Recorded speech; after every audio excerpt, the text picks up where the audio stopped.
put these on for the camera. I've done a lot of drugs in my day, believe it or not. I know that's hard to believe, but I've never ever done any psychedelics before.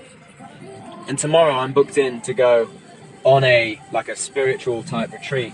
It's called the Sacred Grandfather. And for those that don't know, this is it's a plant-based medicine. I mean, there's all sorts of these types. You know, there's the magic mushrooms, psilocybin, the DMT from the toad. They're all derived from different things. I mean, your body produces DMT when you die, and you can achieve that. You know, your body produces it in different ways. Anyway, I've never done this before, and I've had some friends that have done it, and some of them that have done a lot of it. And it's not a case of doing drugs or whatever you may think, because I used to always think that those sorts of people are like, you know, these fucking barefoot cunts from Byron Bay, long hair, you know, dreadlocks. And yeah, I don't really know what to expect tomorrow. Part of me thinks it could be a case of that, and you know, going off in the woods and fucking take a load of mushrooms and then just go vanishing off in the bush for fucking 2 days, which that could be quite fun. But this is more like you're doing it in a medical capacity under supervision from someone. So yeah, I tried to read through the old pamphlet, and to be honest, I think with all the shit that I've gone through, you know, all the psychological stuff and mentally, and there's probably a lot of people in that similar position, like I'm getting to the stage where I will try fucking anything now, because there must be something internally that's, you know, stopping me or making me make bad decisions, or because everything comes down to alignment ultimately. So I think this is the next best step. And you know, early on in the journey I would always dismiss this and think it's all hoo-ha spiritual shit, and then the more I do, like I haven't had a beer for now 2 months or so or more. I go through these breaks where I don't drink for a long period of time, because drinking and all those things, like anything that affects your external state, obviously makes you're on a low frequency, and then you make bad decisions. Or you know, if you're capable of moderating it, great. I'm not. I like to just go on the fucking bend for about 3 days straight, so I don't just do a couple of beers here and there. So yeah, I'm excited to do this thing tomorrow. I booked in. I've thought about doing it for ages, and it's come up a couple of times, but when I felt like I need to do it most, there's never been. It's always been, you've got to book it in. You can't just, you know, on a whim just ring them up. They do solo sessions, and it's sort of in the middle of nowhere, like in the Gold Coast somewhere. They send you this big like information pack, and you're meant to go down there, you know, spend the night there. You've got like a sleeping bag, some bullshit. I don't really know what to expect. I did a couple of days fasting just gone, because a lady in the building I live in, we went for breakfast with a mate of mine on the side of the road, and he was saying that there's a lot more to it than you think with this stuff, because everything's energy.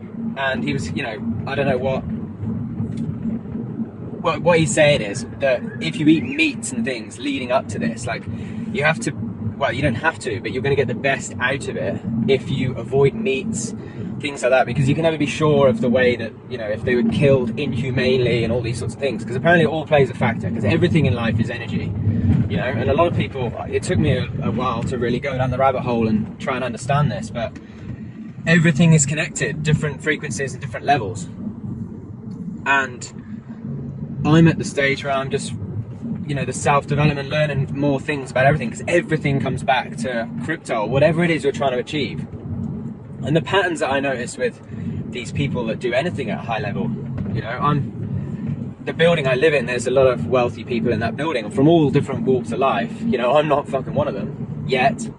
But even the people at the crypto company and stuff, you can see the way they operate. They all go on these sorts of different journeys, and they're all open-minded, because they know that it's like the more you know, the less you fucking know. Do you know what I mean? It's like, I don't know how else to describe it. The more I find out about life and Eckhart Tolle and all, however you pronounce his name, when you go to all these universal laws, you know, David Guillaume, following, you know, there's all these different spiritual, like Kabbalah, spiritual wisdom, all these different things, and they all preach the same message to me, and they all seem like, you know, I didn't think I was going to be talking about religion in this video, but that is my belief. I think that there is, you know, a higher power or higher force, or, you know, ultimate source, whatever you want to call it, And I think the way the Bible and all these different things, you can interpret them however you wish, but I think the laws, I mean, there's irrefutable laws in life, you know, like the cause and effect,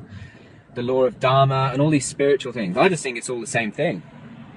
So, booked in this session to see what it's all about. And people that I've spoken to that have done it all say, it doesn't matter what you want, you get what you're ready for.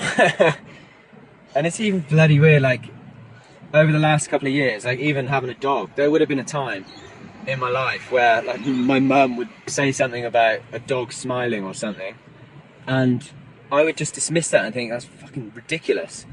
And now, oh, what's this joker doing? And now I completely understand it, because this is Peaches, and she will, if she sees me losing my shit with something, she will tap me on the shoulder to check in.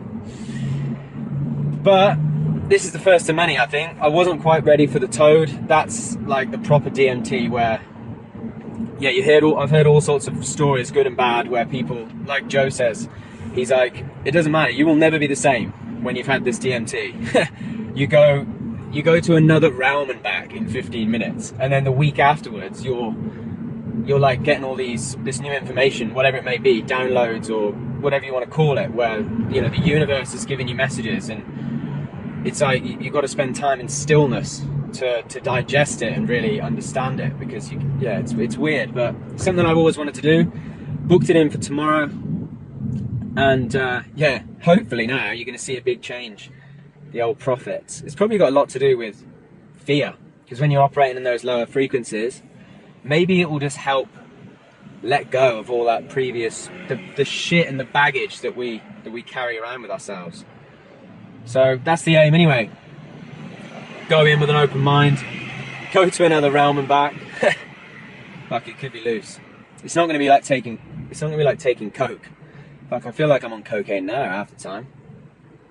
Some of the horror stories you hear though, where the ego steps in, because naturally, apparently, I'm going to have much more information on this soon, but when these things kick in, like they assess you get like a micro dose, and then they work out what to give you, and then they don't just fucking abandon you in the middle of a field somewhere and like, you know, ring an ambulance or anything.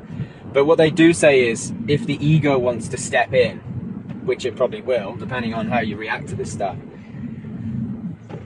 A friend was telling me that there was a guy, so you've got to be careful who you do it with, is what I'm saying, because there was a guy in the room that was doing it.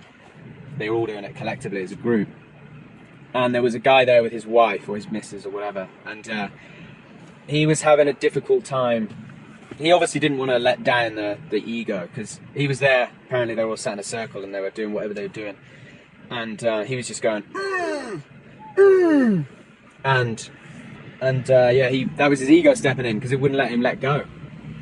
So there's obviously a couple of little concerns there, naturally, but it's more excitement than fear, to be honest. I'm excited to see where it goes, and because that's what they say, you'll never be the same. And apparently, fucking on the horn again. Apparently, you can tell people intuitively who have done this stuff and, you know, left the 3D. Because that's what I find lately. Everybody's so 3D, external. Like, you see people, and I'm always the same as well in the car. Beep the horn, and it's just, yeah, it's just lower, and I'm trying to become the observer in all these things and notice the patterns in my emotions and my behaviour, and just try and observe the fuckwit in me, because I know there's one in me. Yeah, there's certainly one in me. Anyway, see, I feel like just pulling the car up and just getting in there and just sending it, but I'm not going to, because I'm up early in the morning to drive to the coast to go on a spiritual retreat. Who am I? Who am I?